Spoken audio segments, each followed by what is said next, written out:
Hello guys, may isi-share lang tayo sa about sa connection ng nag-convert tayo ha. Non-inverter na compressor. Inverter to dati sa ano to, Condora inverter negosyo. Ito guys no.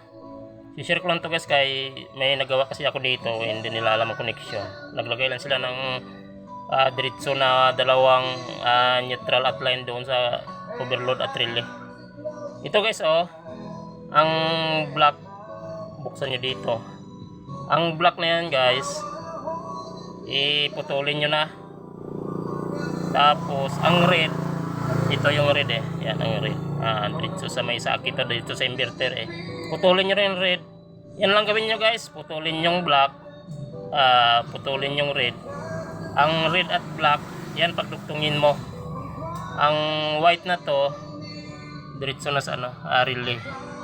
Tapos ang black nga nagdugtong sa red, diretso na sa overload. Yan guys, connection na yan para sa ano, mag-convert kayo sa non-inverter na compressor. Yan lang guys, maraming salamat. Bago pa to guys no, kita ko sa inyo oh, yan.